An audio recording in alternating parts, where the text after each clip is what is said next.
So the first video I wanted to make that dealt with content in this course is about temperature scales and the relationship between volume and temperature. I'll start with talking about how volume increases as temperature increases, but then I'm going to get into how it really matters what scale you use for temperature, because you could get problems really quite wrong if you don't use the right scale. So I'll share my screen. Okay, so I'm going to be talking about Charles's law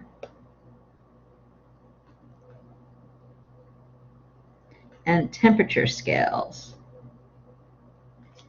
Okay. So first thing I want to talk about is what happens when you heat a gas. So if you take and blow up a little balloon here, all right, and then you were to take your hairdryer, okay, and you were to heat up this balloon. So what would happen is the balloon would expand, okay? So this would be the lower temperature. You have a smaller volume, and at a higher temperature, you would have a larger volume, all right? So there is this relationship that as temperature goes up, volume goes up. And of course, as temperature goes down, volume of a gas would go down. So we're talking about gases here, all right? Same is true for liquids, but it's just not the same. Well, it turns out there's a very specific relationship between volume and temperature, okay? And that specific relationship really depends on the temperature scale used. So specific relationship between volume and temperature, and the temperature scale really matters. And I'm going to try to explain how it matters. So first I want to talk a little bit about temperature scales. Okay, so we live in the US. We're very individualistic here. One of the only countries in the world that use the Fahrenheit scale. And as you probably know, 212 degrees Fahrenheit is the boiling point of water. And 32 degrees Fahrenheit is the melting point or freezing point of water. And there's also many countries and science people who use the Celsius scale. So Celsius is another temperature scale that we use. And 100 degrees C is the boiling point of water. And 0 degrees C is the melting or freezing point of water. And it's actually pretty difficult. So this is a difficult conversion from Fahrenheit to Celsius. Well, why is it so difficult? The reason really is that there's 180 degrees Fahrenheit difference between the boiling point and the freezing point of water, whereas there is 100 degrees C difference. So you can see that the Fahrenheit degree is actually, you need more of them to get the same difference in temperature. So the Celsius degrees are almost twice as big as Fahrenheit degrees. And that makes for, you have to use an equation, and it's kind of difficult to do this conversion, which that's why I don't ask you to bother doing it.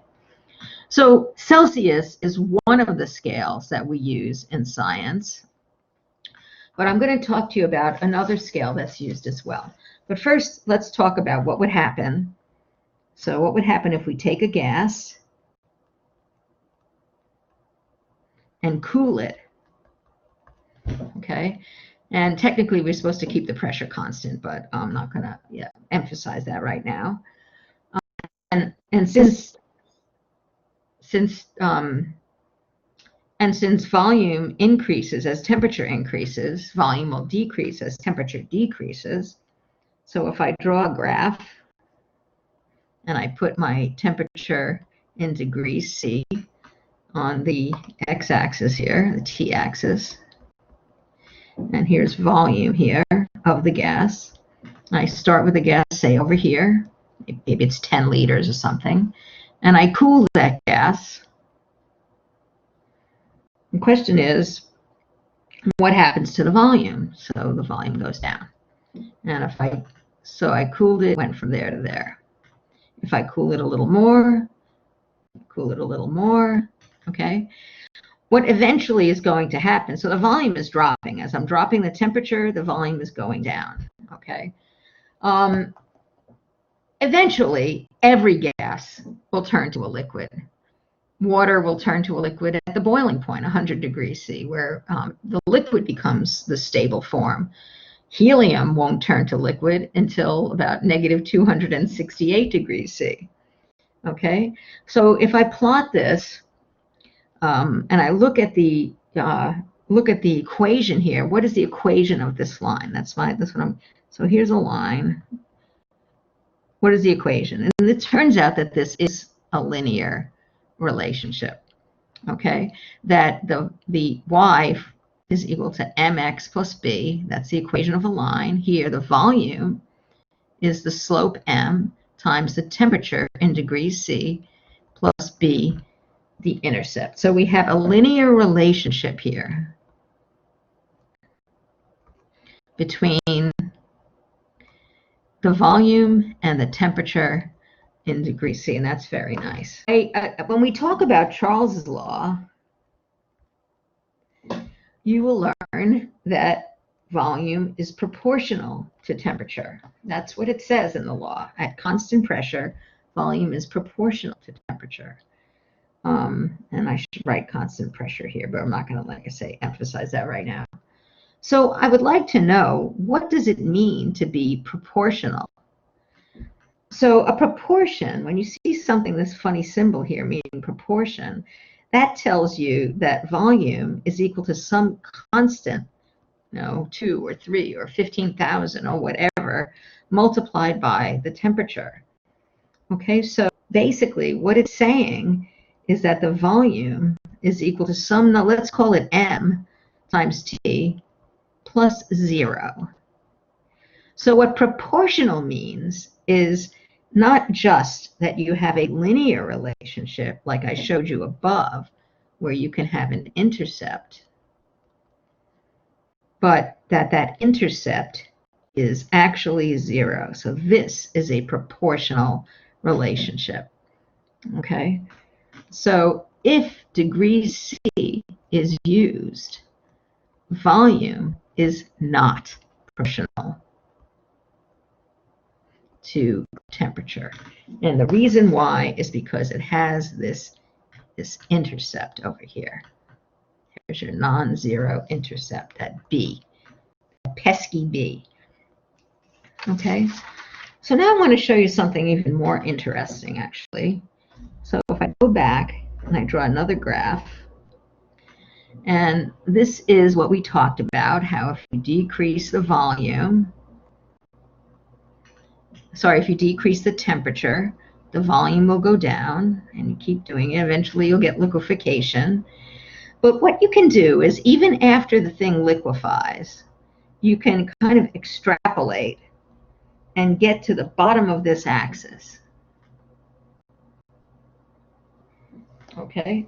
And it turns out that no matter what gas you use, and no matter what pressure you use, you always, so you might have another gas over here, but when you extrapolate, why do you have to extrapolate, by the way? So you get this gas and it liquefies at some point. And then it might be very difficult to keep doing your measurements. I mean, after it liquefies, there are no more measurements to do because it's no longer behaving like a gas, it's behaving like a liquid. But if you took every one of these graphs, this is for different gases at different pressures, they would all have this same, they would all show up the same. They would all have an intercept when you plotted them in degrees C, but all of these lines would coalesce. They would all meet at one point, and that point, that temperature, is negative 273.15 degrees C. So scientists said, oh, we'd really much rather deal with a nice proportional relationship with a 0 intercept here for the gas volume versus gas temperature. And they said, oh, what we're going to do is we're just going to switch the axis. We're going to move this axis and put our new zero over here. And that's exactly what is done with the Kelvin temperature scale. In the Kelvin scale, this negative 273.15 is 0 degrees Kelvin. Okay, so in Kelvin, the graphs look like this. Here's one get extrapolated, here's another. These are dotted lines here because this is extrapolated, but I don't want to take forever to draw them, so these would be sort of dotted. Okay, and here is your temperature in Kelvin and your volume. Okay, and so that volume equals a slope times the temperature in Kelvin plus 0. The intercept is equal to 0. So that if Kelvin temperature is used, volume is proportional to temperature.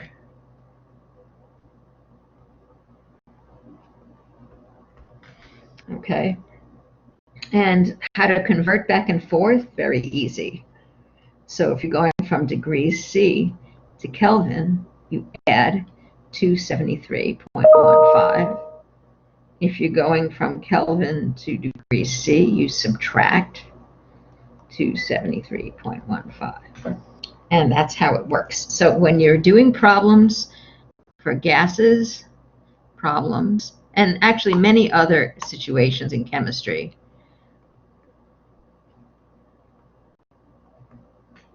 so as well as many other situations, which I will tell you about, you will want to use Kelvin degrees.